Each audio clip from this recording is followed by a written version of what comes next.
अस्सलाम वालेकुम जी। आज का टॉपिक हमारे पास वाइब्रेशनल पार्टीशन फंक्शन के बारे में है। इससे पहले हमने ट्रांसलेशनल देखा, फिर हमने रोटेशनल पार्टीशन फंक्शन देखा। तो आज जो हम देखने वाले हैं वो है वाइब्रेशनल पार्टीशन फंक्शन। अब डाइटोमिक मॉलिक्यूल में हमने पढ़ा था ट्रांसलेशनल भी होता है, रोटेशनल भी होता है, वाइब्रेशनल भी होता है, इलेक्ट्रॉनिक भी होता है। सिर्फ एटॉमिक के पास जो होता है वो ट्रांसलेशनल होता है। तो हमने ये देखा कि जो आपके डिग्री ऑफ फ्रीडम है वो डिफरेंट होती है, लीनियर और नॉन लीनियर। आपके पास जो बॉन्डिंग आएगी तो उसमें जो आपका वाइब्रेशनल पार्टीशन फंक्शन है वो अलग होगा, डिग्री ऑफ फ्रीडम भी अलग अलग होंगी। तो पहले डिग्री ऑफ फ्रीडम समझ लेते हैं। हम जानते हैं ट्रांसलेशनल डिग्री ऑफ फ्रीडम कितनी होती है, 3। रोटेशनल डिग्री ऑफ फ्रीडम अलग अलग होती हैं, लीनियर और नॉन लीनियर के लिए अलग अलग, लीनियर के लिए 2, नॉन लीनियर के लिए 3। Total degree of freedom n particle की कितनी होती है, 3n। तो इसका मतलब 3n में से अगर ये निकाल दी जाए तो बाकी आपके पास कौन सी होगी, vibrational degree of freedom. Okay होगी बात। तो लीनियर में देखो टोटल 3n है, जब लीनियर है तो 3 और 2, ये 2 इस वाली और 3 ट्रांसलेशनल 5 हो जाएंगी।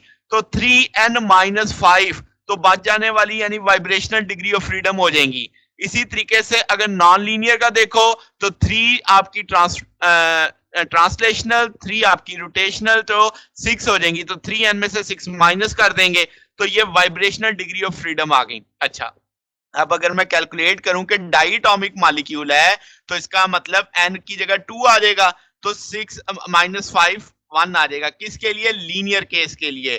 तो इसका मतलब सिर्फ एक डिग्री ऑफ फ्रीडम एसोसिएट होगी वाइब्रेशनल मोशन में जब न्यूक्लियाई आपके पास ज्वाइन कर रहे होंगे अलोंग देम।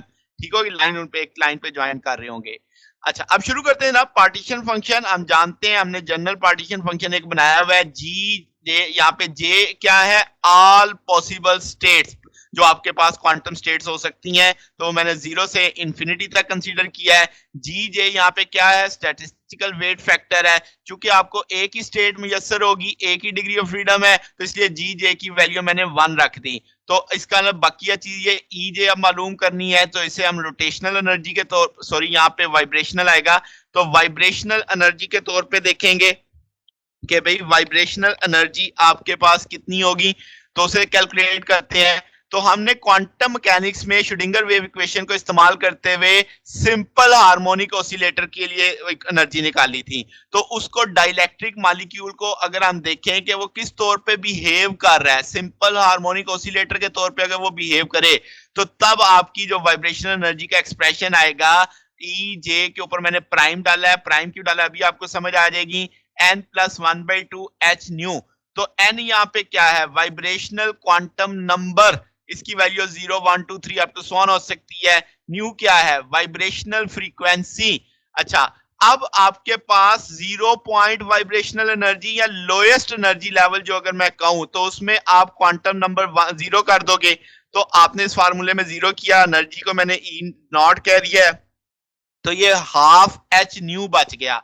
अब इसका मतलब ये हुआ कि लोएस्ट एनर्जी लेवल 0 नहीं है, कुछ ना कुछ एनर्जी लोएस्ट लेवल पे है। इसका ना उससे जब वो ऊपर जाएगा तो वो टोटल जो आपको देखनी होगी, तो ऊपर हाईएस्ट में से वो लोएस्ट माइनस करेंगे तो आपको बीच का डिफरेंस मालूम पड़ेगा कि कितना इसने अचीव किया है। तो अब वो चीज हम देखेंगे। यहाँ पे न्यू को मैं वेव वेक्टर की टर्म में लिख सकता हूँ, सी ओमेगा बार। सी यहाँ पे स्पीड ऑफ लाइट है, ओमेगा आपके पास फ्रीक्वेंसी है।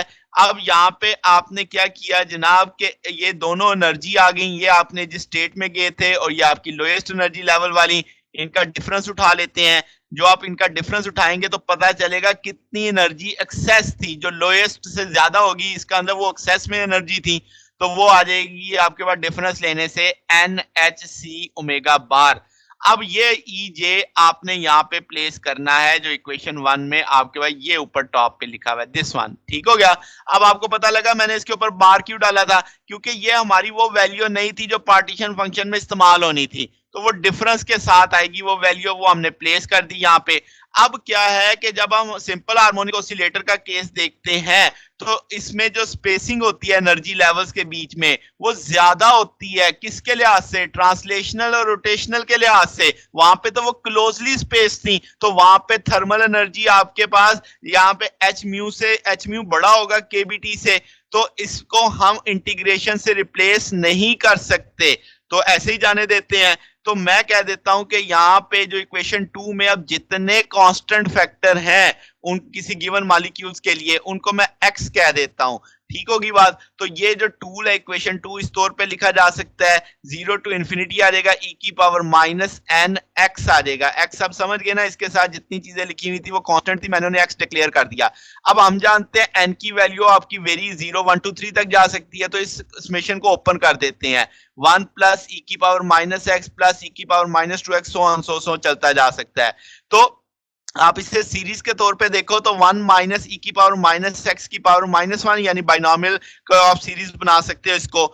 ये नीचे जाके 1 ओवर ई की पावर माइनस एक्स के तौर पे भी लिखा जा सकता है। मैं मगर इसको पहली हालत में लेके चलूंगा 1 माइनस ई की पावर माइनस एक्स की पावर -1। तो एक्स अब आप सारों को मालूम है कि एक्स की वैल्यू क्या है, तो वो हम एक्स की वैल्यू इस जगह पे प्लेस कर सकते हैं। वो एक्स की वैल्यू मैंने प्लेस कर दी सारे को, और हम जानते हैं सी ओमेगा बार आपका न्यू के बराबर था। इस तौर पे जैसे आपको आसानी से याद हो सकता है तो आप पार्टीशन फंक्शन याद कर सकते हैं।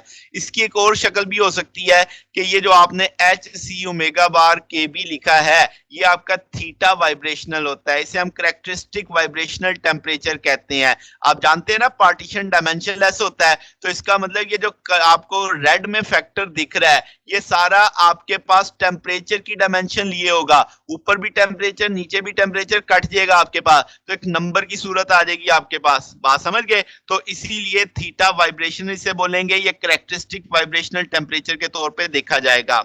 ये अब आपके पास 3 तरह की शक्लें आ गई जो वाइब्रेशनल पार्टीशन फंक्शन में हम इस्तेमाल कर सकते हैं, इक्वेशन 3 की जैसे आप कह सकते हैं।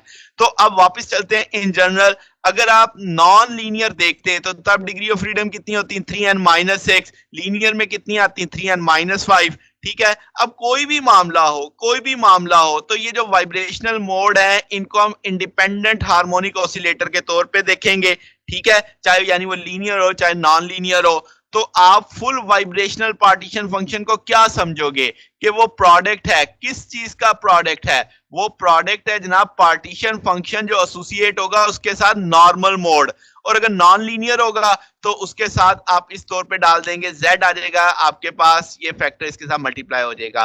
तो ये इसकी वैल्यू आपकी, इसकी लिमिट अगर आप देखेंगे तो वो 0 से 3n-6 तक की होगी अगर आप नॉन लीनियर मॉलिक्यूल देख रहे होंगे। तो ये जनाब हमारा आज का टॉपिक था। आपने वाइब्रेशनल पार्टीशन फंक्शन देखा है, कल हम इलेक्ट्रॉनिक पार्टीशन फंक्शन देखेंगे।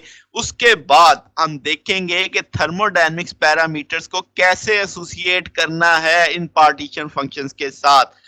फिर हमारे पास सही तौर पे हम क्लासिकल मैकेनिक्स स्टैटिस्टिकल मैकेनिक्स को शुरू कर पाएंगे।